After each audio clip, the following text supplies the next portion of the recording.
My world that I want to have a little pride in.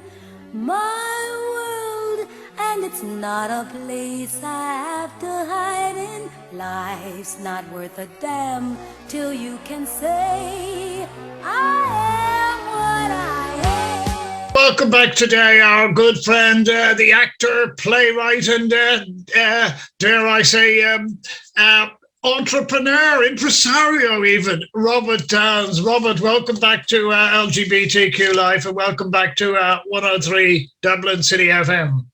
Hi, Mick. Thanks so much for having me back on. Yeah, just to update our listeners, Robert, before we talk about the matter in hand, last time we had you on, you had three internet dramas, I would say, that just give us a quick update. How did they all go? Were you very happy with the outcome? Yeah, we at Squad were absolutely delighted. We had a really good response to our radio plays, the G trilogy. Yeah, we were blown away by it. We got picked up by a festival actually, and then had our final play in the trilogy in the Lasta Festival this year, which was fantastic and helped us reach a bigger audience, and particularly an audience in the west of the country, which was fantastic. Mm-hmm. Now, the reason why we want to talk to you this week and get the message out there to interested parties, there's a literary Carnival of Arts and Rights coming up that you're involved with. Before we do, it's Smashing Times, the International Centre for the Arts and Equality. Tell us about them. So I work with Smashing Times. Sometimes Mary Moynihan is the artistic director of Smashing Times.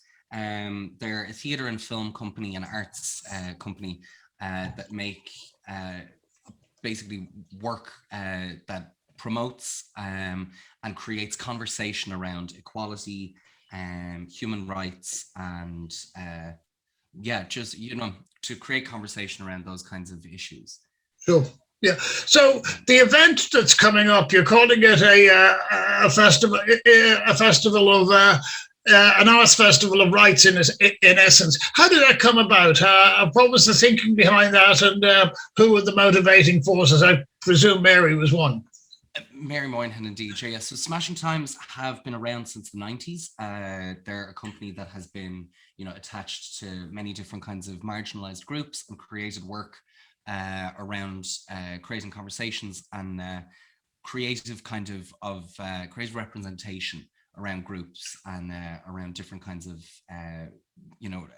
not just marginalized groups, but just general larger topics in general. Mm-hmm. So for example, work that I've done with Smashing Times would be we were a part of the Equality Ambassadors program with the EU, and we had an LGBTQI rights and responsibilities workshop where we went into schools to talk about gay rights in different countries as well as Ireland. So that's the kind of stuff that we do. We also have a project called Acting for the Future, which goes into schools and talks about the issues around suicide and works with suicide prevention. And our partners with that are the Samaritans, and we will always have a psychotherapist in with us as well with those kinds of workshops. So the work that Smashing Times does is quite diverse, but targeted on issues about equality and human rights. Mm-hmm. Now, over the last, say, 18 months or so, not only the issue of human rights, but also the issue of the arts in general have been under severe pressure. We hear this week and this month, we've been hearing almost on a daily basis about lobbying from the industry to reopen, particularly as other ones have been opening sports events and stuff like that. How important do you think it is, Robert, for that human engagement, rather than just the topic the way you had it yourselves, but the human engagement to come back? Well, I mean, human engagement is always important.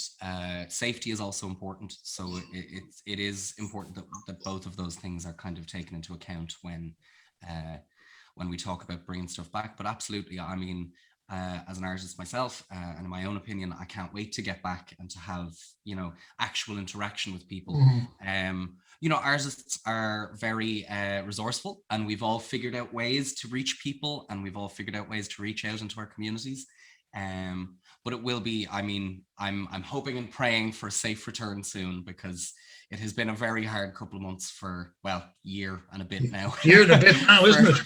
Yeah, for artists in general, and of all disciplines and all kinds. So it really has been tough, but it's good to see, you know, like with Smashing Times now at the moment, with our Arts and Human Rights Festival, which will be running right up until 2022. You know, there are things, we are coming back, and there are, you know, safe outdoor performances that are happening. So I'm very positive. I'm very hopeful, and I hope soon we'll see a bit more return to normality for the arts.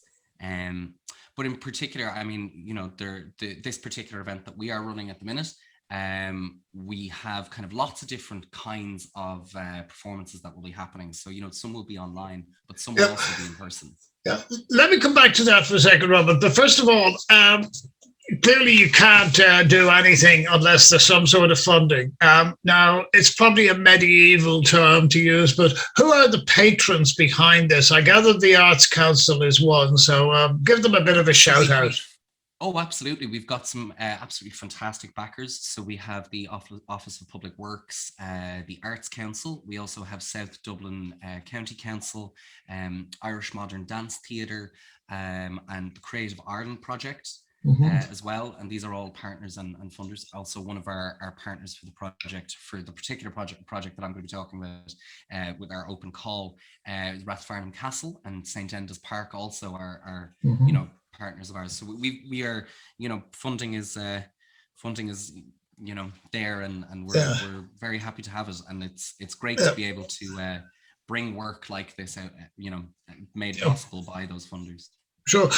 Now, I don't know what the breakdown is between moral support and, shall we say, economic support. I gather Amnesty may have some involvement, and I gather Frontline Defenders may have some involvement. Am I jumping the gun there, or did you just have too long a list? We do have a very long list. We do indeed. Yeah, Trokra is another person that's connected with us. Fighting Words, we've created connections with. Yeah, we've Smashing Times have a lot of really fantastic partners who work with them constantly, as well as EU partners in other countries. So yeah, the network is quite big, and as always, artists are always and funding bodies are always quite approachable and linked together very well. So it's looking sure. Yeah. Now, very long list of supporters. Yeah, I think the important thing to emphasize here is that this is going to be perhaps what we would call the new normal in the sense, but it is going to be a public event. It's not going to be a virtual event the way we've had things for the last 12 months. Something that struck me is that it's going to be outdoors, as we say, free and spare. So tell us about that, how and where. Absolutely. So free and spare are in the open, or in the air. Under the skies, as we say, even. Absolutely. The project specifically, so the Arts and Human Rights Festival is going to be a big festival, lots and lots of different events. But the one that I particularly want to talk about is the In the Air project, which we're trying to reach out to people in the South County Dublin area for stories of people who have inspired them or shaped them in some way. That could be a person from history, that could be your mother, it could be a local community leader. But we're really trying to get stories of inspiring inspiring people who have shaped our lives in some ways. So yeah, I particularly wanted to come on here because it can be quite difficult sometimes, you know, to reach as many different communities as possible. And as a gay person myself, I would be very interested in hearing some stories of people from South County Dublin who have been inspired by maybe other members of the LGBT community. Now, I'm not trying to tell them what to submit a story about, but just, you know, that would be something that we'd be very interested in hearing about. The project will basically be an open call for these stories, which we will then create into a digital book. This book will then, hopefully, we have two kinds of performance outcomes with this, so that there may be either a full performance with actors reading some of the stories, and there'll possibly be a projection on the side of Rathfarnham Castle of an edited version of these stories in an artistic way. These stories will also be hopefully used as the festival goes on to inspire other artists in stuff that they're making with the festival, because the festival goes on for, you know, as you've seen, quite some time throughout the year. So, beginning in October in 2021 and finishing in April 2022. Where will the live events be taking place, Robert? So you have mentioned Rathfarnham Castle. Yep, so Rathfarnham Castle is one of our places. Chester Beatty Library will be another place that we will have events on at some point in the festival. The Mill Theatre in Dundrum will be another place where we will have stuff on at some point in the festival. But this particular In the Air project will be happening with Rathfarnham Castle. Okay, yeah. The park there at Rathfarnham Castle. Yeah. So yeah, we have an open call for stories, and you can access the open call through our social media pages. We're just Smashing Times on Facebook, on Instagram, and on Twitter. Mm-hmm. So does it always have to be original work, Robert, or could somebody submit a work that they might read themselves?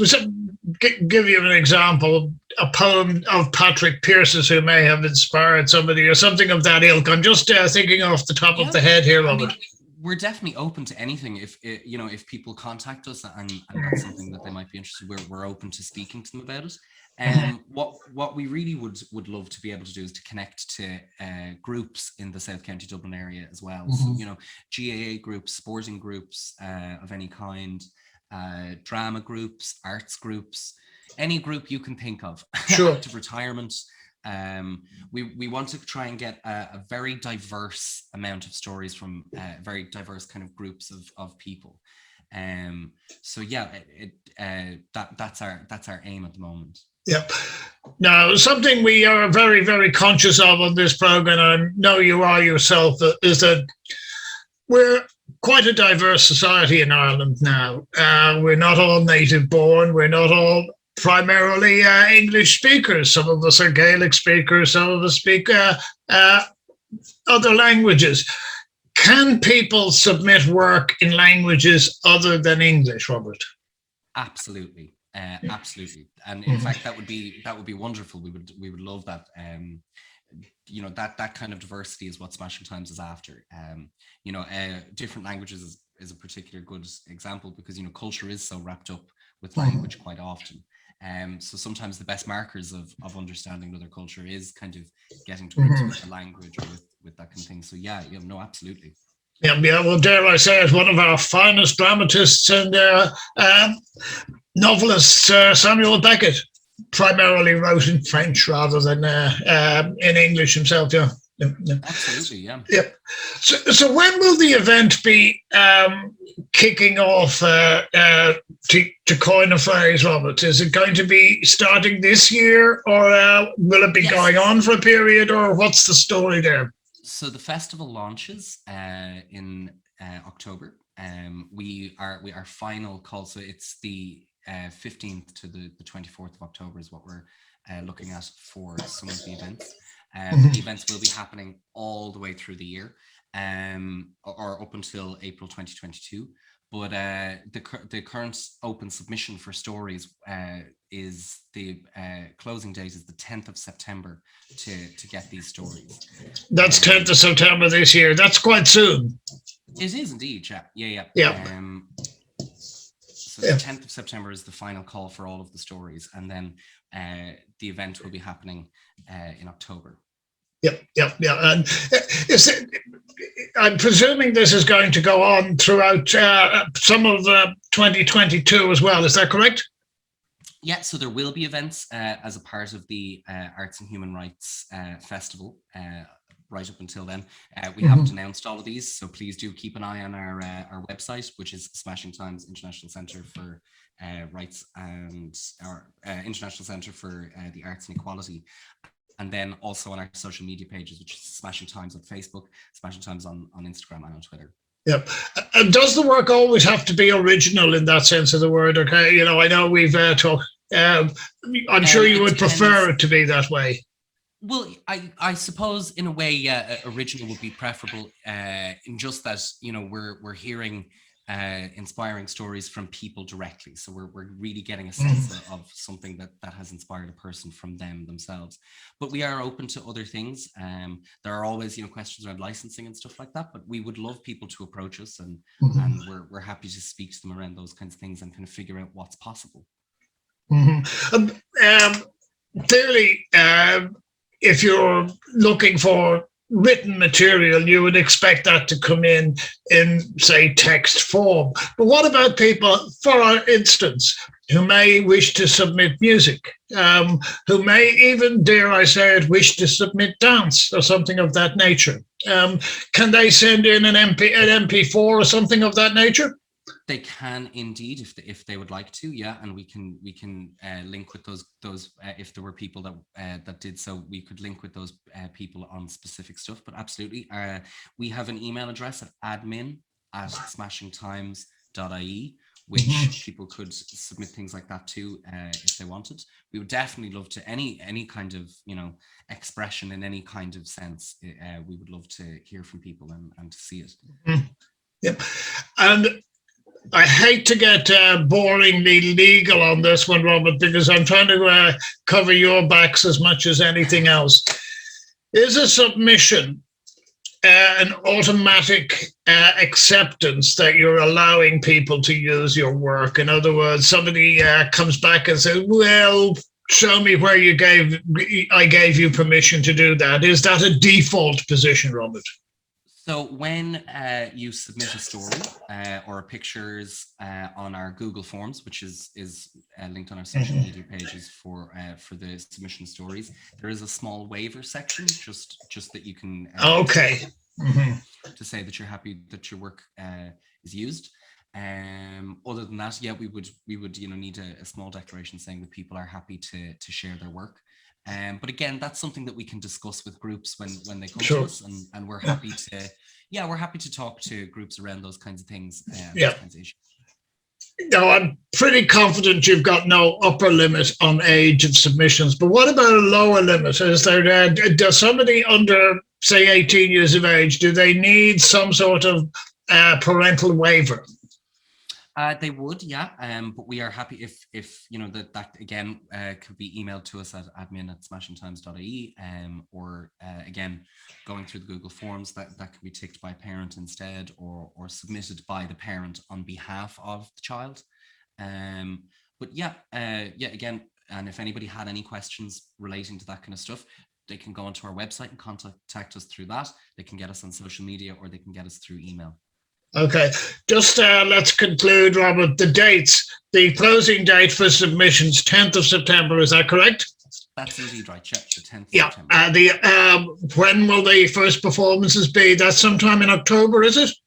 It is indeed, yeah. Yeah, and the website itself is smashingtimes.com? Smashingtimes, yeah. .com, and the email address for submissions is admin@smashingtimes.com. Absolutely, sir. Just it's .ie, but yeah. It's smashingtimes.ie. Apologies. No problem at all. I'll put that out.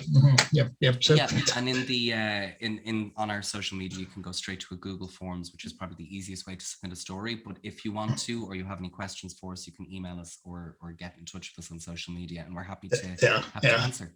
Yeah. So look, Robert, all that remains for us is to appeal to the big bloke up there to say, look, it's free and spare. Could you make sure we don't have any rain for those particular ones? Otherwise, please.